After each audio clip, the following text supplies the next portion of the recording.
Mark chapter 4, beginning verse 35. You can find your way to our passage this morning. And as you're doing that, let me ask you, how do you respond when God doesn't intervene in the way that you think he should? What's your heart response in those moments where he perhaps feels absent, or perhaps the things that you fear most become a present reality? What's your response? Do you ever find yourself in a place where you say, Lord, do you care? I've been reading this little book lately by a man named Theodore Coiler. He was a pastor in Brooklyn in the 1800s. And he was well acquainted with suffering and pain. He lost two boys when they were both infants. 14 years later, he lost a daughter who was only 22 to typhoid fever. And then even throughout his ministry, he just continued to find himself coming alongside people who had lost children, who had immense pain and suffering, and just see if you can resonate with how he describes it. He says, sometimes we have an experience in life that seems like walking through a long, dark tunnel. The chilling air and thick darkness make it hard walking, and the constant wonder is why we are compelled to tread so gloomy a path, while others in the open day of health and happiness. One of the most trying features of our trial is that we cannot discover the why or the wherefore for our afflictions. You ever feel like that's the case? Like it's this long, dark tunnel, and you don't know why. And you might find yourself tempted to say, Lord, don't you care? And that's not some sort of just abstract theological concept. I mean, we know what that's like. We know what it's like when the skies of our world turn dark suddenly and the unexpected happens. Maybe everything was calm and peaceful, and yet in an instant it changes to chaos. How do you respond? I want you to see how the disciples responded. In Mark chapter 4, beginning in verse 35, a passage, no doubt, that is well known to most of us. Here's how Mark records it. He says, on that day, when evening had come, he said to them, let us go across to the other side. And leaving the crowd, they took with them in the boat, just as he was, and other boats were with him. And a great windstorm arose, and the waves were breaking into the boat, so that the boat was already filling. But he was in the stern, asleep on the cushion. And they woke him and said to him, Teacher, do you not care that we are perishing? And he awoke and rebuked the wind and said to the sea, Peace, be still. And the wind ceased, and there was a great calm. And he said to them, Why are you so afraid? Have you still no faith? And they were filled with great fear and said to one another, Who then is this that even the wind and the sea obey him? Well, it had been a very busy day for Jesus. This scene is coming off of Jesus speaking to the crowds. If you remember, the crowds had gotten so large that he got into a boat right off the shore of Galilee, and he was teaching them in parables. He was speaking to this large mass of people. He had just come off of a number of healings and miraculous things, and so Jesus was undoubtedly in his humanity tired, and it is evening, and Jesus requests that they take the boat to the other side. Now, even though this is a short passage, there's a lot of little details here. I don't know if you picked up on them as we were reading. Small details that don't necessarily change the story. It was evening, verse 35. They took Jesus as he was, verse 36, meaning he didn't have time to change clothes or do anything else, pack a bag. They just took him as he was. In verse 36, Mark mentions that there are other boats around them in the water. Verse 37, there is a cushion that Jesus is sleeping on. And all these little details, though, are significant because it tells us that it actually happened. You see, when people write fiction, they include all sorts of little details to make it more realistic. But back then, when they wrote legends, they didn't actually do that. If a detail didn't move the story along, if it didn't have to do with the major plot line, it wasn't included. And so really one of two things is happening. Either Mark is writing a legend, but he's not writing it like they are then. He's writing it like we do now, which that would take a lot of faith to believe that he did that. Or Mark is writing an eyewitness account of something that actually happened. I mean, the Gospels demonstrate over and over again that these details matter because they're not merely stories that inspire us or try to evoke a sense of emotion, but they are stories of things that actually happened in history. And what happened that day is incredibly significant for our understanding of what it means to trust in Jesus. So I want to share with you a few statements I think help us to that end. Here's the first one. If those of you who like to take notes, there are times in which God deliberately leads us into storms.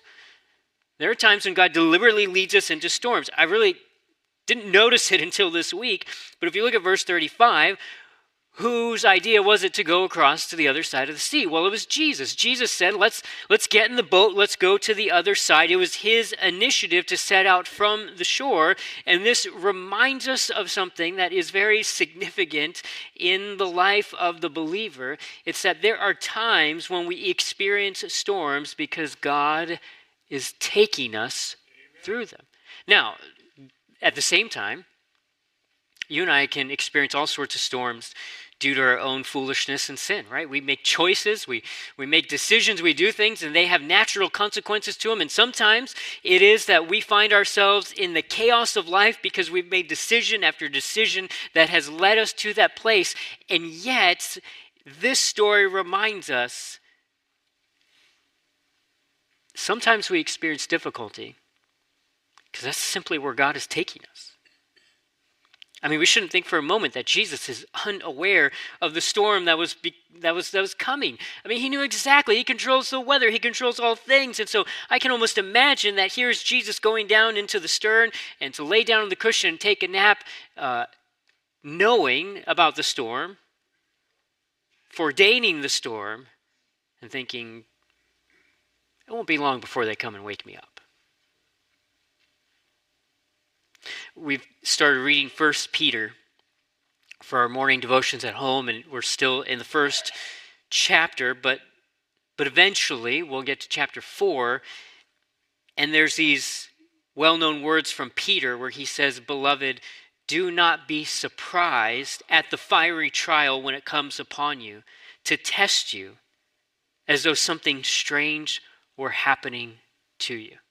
Now, I got to imagine that Peter, when he wrote those words, he was maybe looking back at this day on the boat and thinking, how foolish was I to think that by following Jesus, I would never, ever have a trial. But the question still remains, why does God lead us through dark valleys? Why does God take us through suffering? Why does he take us through the dark tunnels, as it were? You know, I wish I could give you an easy answer. I wish I could say, let me tell you exactly why you go through everything that you do. And yet the providence of God can be absolutely perplexing at times. Sometimes the answers are clear to us. Sometimes they're clear a little bit later on. And sometimes, many times, they won't be clear till we get to the other side. Yet, what I think is known is that the primary purpose in our sufferings is so that we can know God. That God can be made known to us. I mean, if we believe that the greatest joy is knowing God, then we won't be surprised that God often brings us to the end of ourselves so that we might be able to then behold him in a new way. C.S. Lewis is a great example of this. He married later in life, and when his wife died, though, he started to question a whole bunch of things. It was a moment of crisis. It was a storm. It was that dark tunnel. See, 20 years before that, he'd written a book called The Problem of Pain, and he argued that suffering, it serves a good purpose, that suffering drives us towards God. And yet, when he began to go through his own trial, his own storm, he began to question those things and wrestle with those things. And then eventually, though, he came to a place where he began to believe even more profoundly the things that he had professed about God. But he had to come to the end of himself. Listen to what he says. He said, he always knew, speaking about God, he always knew that my temple was a house of cards. His only way of making me realize the fact was to knock it down. My idea of God was not a divine idea. It had to be shattered time after time. God shatters it himself. Could we not almost say that this shattering is one of the marks of his presence? And only suffering could do it. You see what he's saying there?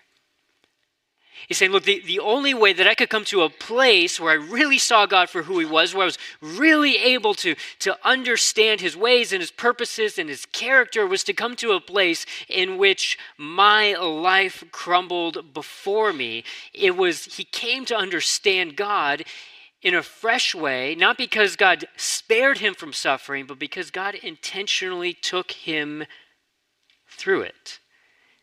And you have to understand, in the narrative that we're reading, and then the ones that actually follow in the weeks to come, Mark is really inviting us to draw a singular conclusion about Jesus.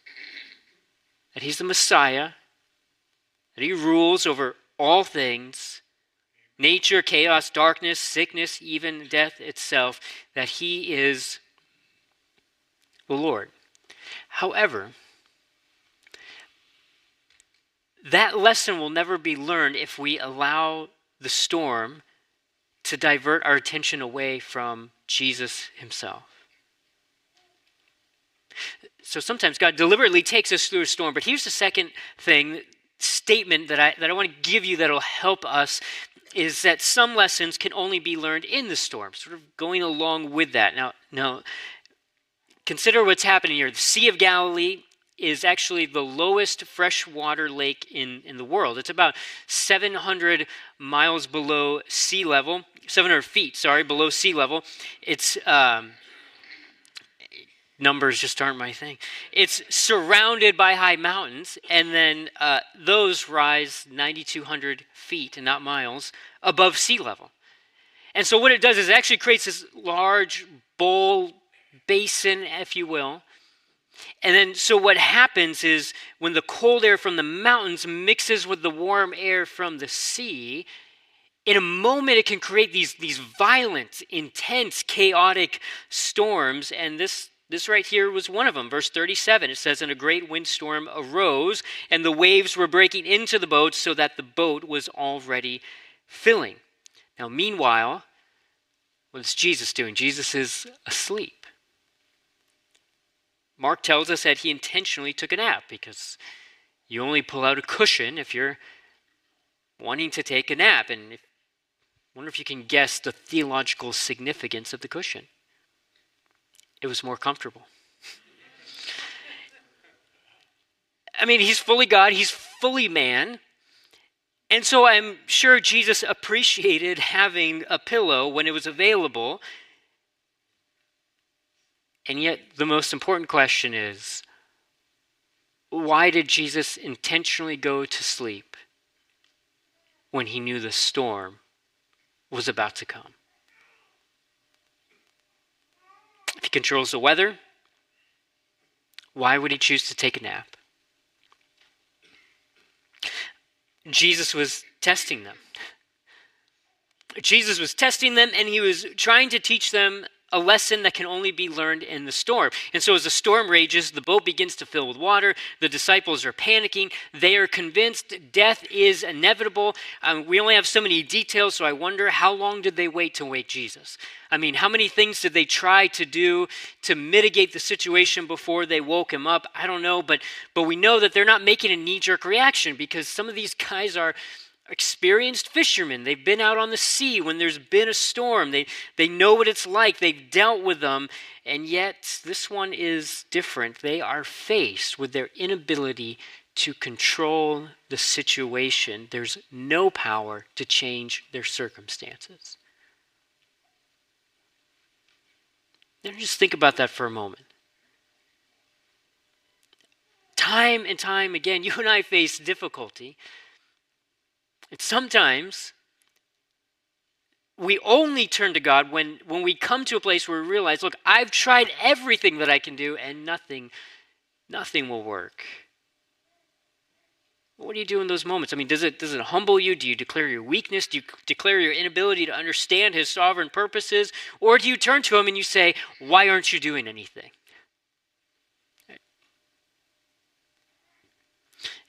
That's how they responded. Verse 38, "Teacher, do you not care that we are perishing?"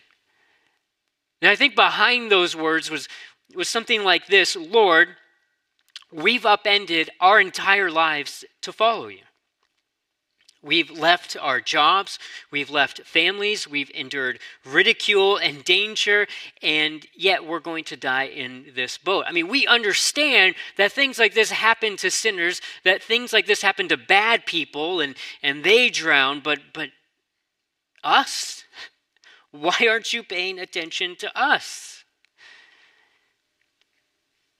Because they assume that Jesus being asleep means that Jesus is indifferent and that Jesus doesn't care. Well, how does Jesus respond? There's a double rebuke here in verses 39 and 40. He awoke, he rebuked the wind and said to the sea, "Peace, be still."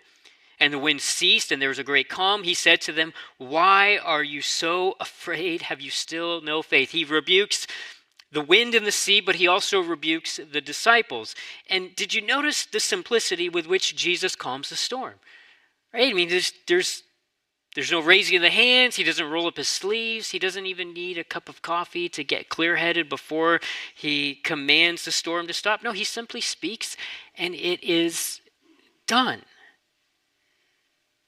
Peace, be still. Now there's two imperatives. There's commands in there, but they're also in the present progressive tense. So it's like, hey, sit down and shut up. Be quiet. In fact, in many ways, the way he speaks to the storm is the way somebody would speak to a rowdy child. Hey, you're going to sit down, you're going to be quiet, and you're going to keep being quiet until I tell you otherwise.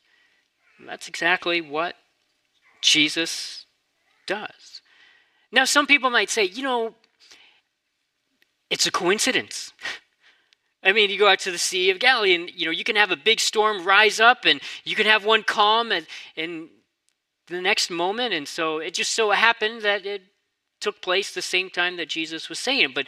But look at what Mark says. "And the wind ceased and there was a great calm." Well, Mark isn't being redundant. I mean, he tells us that the wind stopped, the sea became entirely still. No waves, just a body of water as smooth as glass. Well, you can't tell me that's a coincidence. I mean, those of you who are familiar with how storms on the water work, you know that even after the storm dies down, the waves and the sea for hours can continue to move and shift. And yet the way he describes it, the language, the grammar, the vocabulary in the original Greek, is telling us that after Jesus rebuked the wind and the sea, the water came to a dead calm. Would have been like a mirror. See your reflection. But this story is actually, in some ways, less about our difficult circumstances. I mean, that's an application, but if it was just merely, hey, Jesus calmed the storm, he can calm the storms of your life, then, we can get ready to go to lunch now. But it's actually more about the person of Jesus.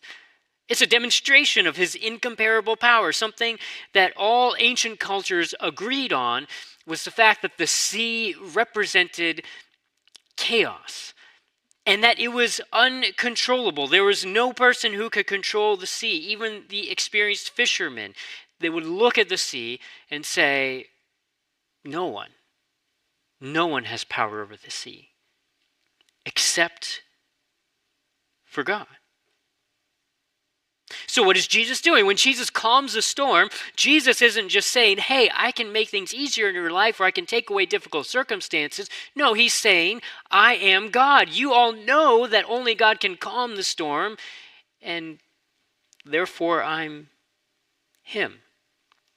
Sinclair Ferguson puts it, for a brief moment they saw the majesty, power, and glory of Jesus unveiled. Listen, understand this. Every test, every trial, every storm is another opportunity for you to witness the glory of Jesus Christ. It's an opportunity for you to discover his power. Now, don't confuse that. That's not to say that every storm will be resolved to your liking. That's not to say that the winds and the waves will only be momentary. That's not to say that all things will be restored to what they were before the storm. Every storm represents an opportunity to be brought face to face with the uncomparable power of Jesus, and he may not calm the storm now,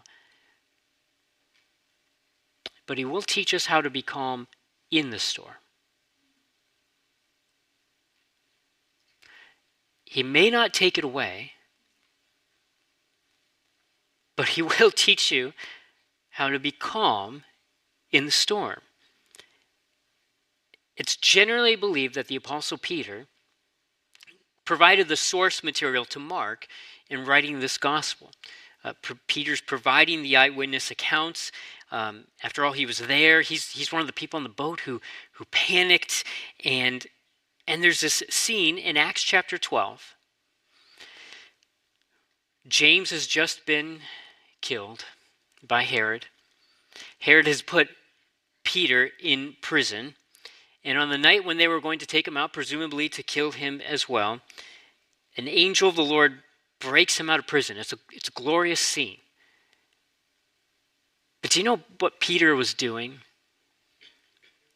when that angel came and got him? He was asleep. He was calm in the middle of the storm. The one who was on the boat, who was saying, Lord, don't you even care? We're about to die. This is horrible. We're perishing. When he is in prison awaiting death, he is taking a nap. Now, what do you suppose the Lord taught Peter that allowed him to go from panicking on the boat to sleeping in the prison? And I think it's this. Only fear has the power to defeat fear. Only fear has the power to defeat fear. Jesus, look at what he says. Why are you so afraid? Have you still no faith? And then we go to verse 41. It says, they were filled with great fear. And did you catch that? When they were in the storm, they were certain they were going to die. They were panicking. They were afraid for their lives. And we know what that's like to have anxieties and worries and fears. But after Jesus calms the storm, they feel not fear, but great fear. Their fear was greater after the storm ended. And you think, that doesn't make any sense. You would think, after the storm, all their fear would be gone. Now, I think if we're honest, we tend to think of this phrase, fear of the Lord, as a bad thing. Fearing God himself and fearing his judgment and fearing hell. And there's an aspect of that in Scripture. And yet, the Scriptures also present over and over again the fear of the Lord as something exceedingly good. Listen to how Michael Reeves puts it. He says, the living God is infinitely perfect and quintessentially, overwhelmingly beautiful in every way.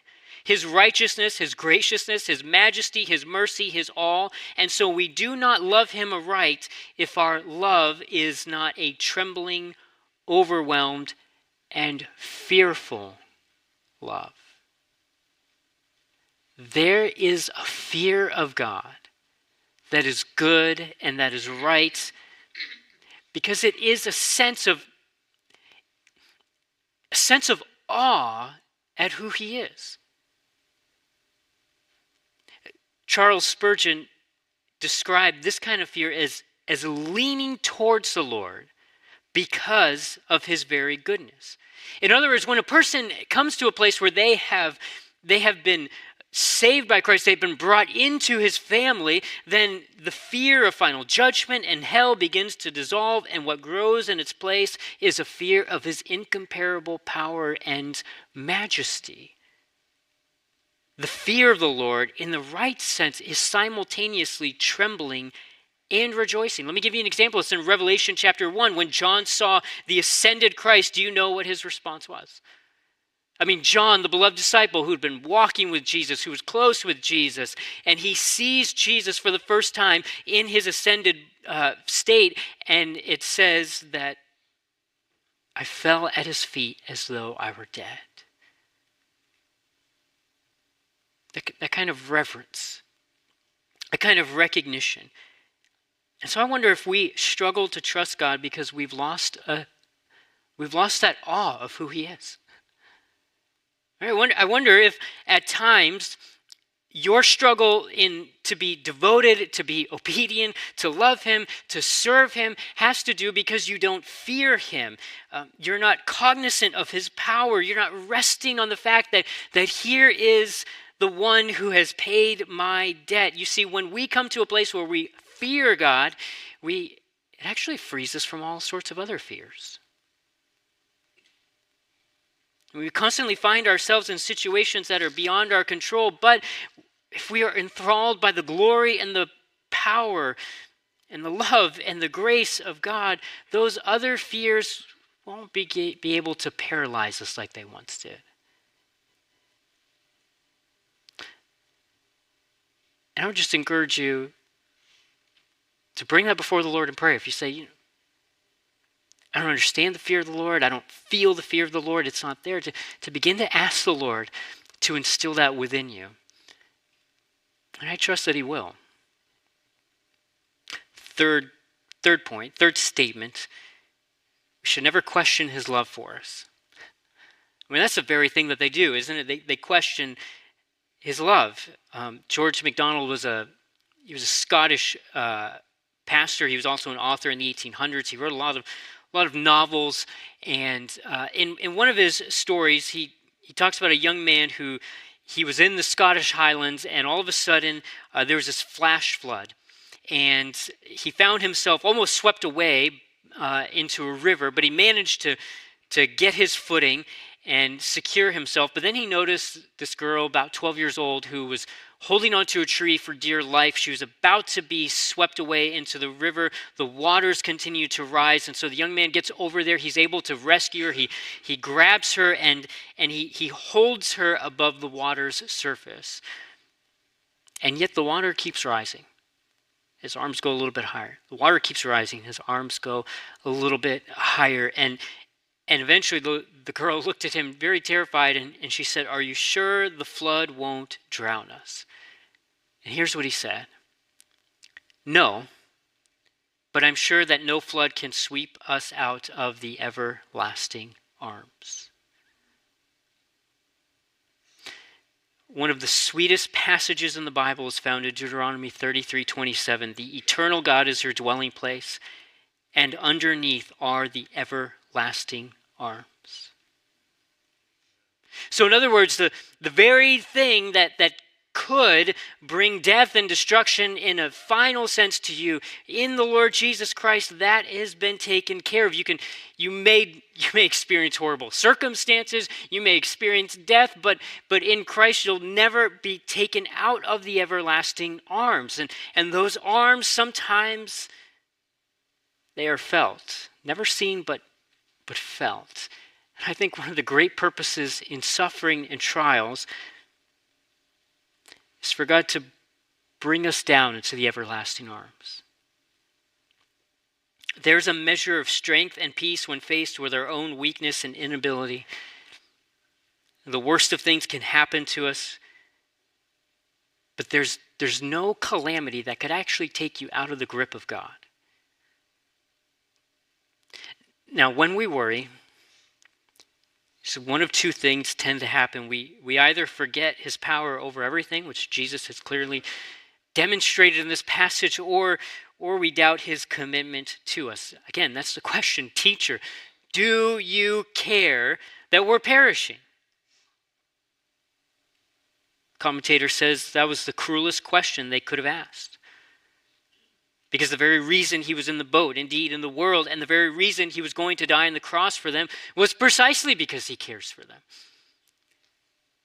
I mean, they accuse Jesus of being indifferent in their hour of need. They're saying, you don't really love us, because they had this idea that Jesus, if you really love us, you would never allow us to go through these circumstances. And Jesus says, no, you don't understand. I allow people who I love to go through storms. Listen, if you don't think that's true, you just read the Bible. You look at the life of Joseph. You look at somebody like John the Baptist, who was beheaded because of his faithfulness. You look at all the people who were martyred. You think of Stephen in the book of Acts. And Jesus allows people whom he loves to go through trials. If we believe God's love means the absence of trials, we will always be in despair. We'll always find ourselves questioning him. We'll always find ourselves doubting him. And it'll actually put up this barrier where you're not able to rest in him. You're not able to find yourself falling into the everlasting arms because you're questioning his purposes and his ways. And listen, I don't know how else to put it, but there are things that are only known to God. He doesn't reveal all the purposes. It's not our business to always know what God is doing in the midst of things. Now, on the other hand, if we submit ourselves to God's uncontrollable power, there's a calm for us, even when the waters are high, because of Christ's love for us. And how do we know this? We know it because it's a costly love. Now, the disciples at that moment couldn't quite see it, but from our vantage point, you can't help but see it. Here's what I mean. This story is actually told in a way that reminds us of another story, another prophet who had an incident with the sea. Think of the story of Jonah. Both Jonah and Jesus were prophets, so to speak, heading towards the Gentiles. Both Jesus and Jonah slept through the storm. Both were awakened by scared sailors who said, hey, don't you care? And when Mark says the wind ceased and there was a great calm, that's really the same exact phrase that we see in Jonah when Jonah was thrown into the sea. In both stories, the sailors are actually more afraid after the calm than before. And yet there's one striking difference. See, Jesus calms a storm in this story by merely speaking. Do you remember how Jonah calmed the storm? Jonah said to the sailors, look, if I die, you'll live, so pick me up, throw me into the water, and they did. And the storm was calm. But in Matthew 12, Jesus likens himself to Jonah, the true Jonah, the greater Jonah. And here's what he says. Jesus was saying that in the kingdom of God, one day all the storms would be calmed. All of them. Throughout the Bible, the sea represents God's wrath. So, for example, in the book of Revelation, evil empires arise out of the sea. We're also told in Revelation that the new heavens and the new earth, that there is no sea, and that's simply meaning that there won't be evil, there won't be wrath. Why? Because on the cross, Jesus plunged himself into the sea of God's wrath. He was swallowed up by death for 3 days, just like Jonah was by the fish. And the only thing that could ever really sink us, sin, death, judgment, Christ made an atonement for. The extent to which you and I understand that Jesus went into the ultimate storm for us will actually determine how well you perceive his love for you. I mean, the more you grasp the cost of his love, the less you'll question, do you care? So if he was willing to immerse himself in the sea of God's wrath on your behalf, what makes you think that he will actually abandon you? I love how John Newton put it. He says, love in time past forbids me to think. He'll leave me at last in troubles to sink. By prayer let me wrestle, and he will perform. With Christ in the vessel, I smile at the storm. And that's the great promise of this passage. Right? Not that Jesus will calm every single storm now, but he gives you everything you need to smile at the storm. The Lord is never indifferent towards your sin and towards your suffering. And in a sense, he's never gone to sleep on us. In fact, the real awakening happened on that boat with the disciples. Because when Jesus brought them to the end of themselves, they said, "Who is this? Who is this?" He's the Lord. When Christ is the true object of our faith, there's no disaster, there's no calamity, there's no storm, there is no dark tunnel that can ever prove to be fatal to you and I. And so in this life, we can smile at the storm.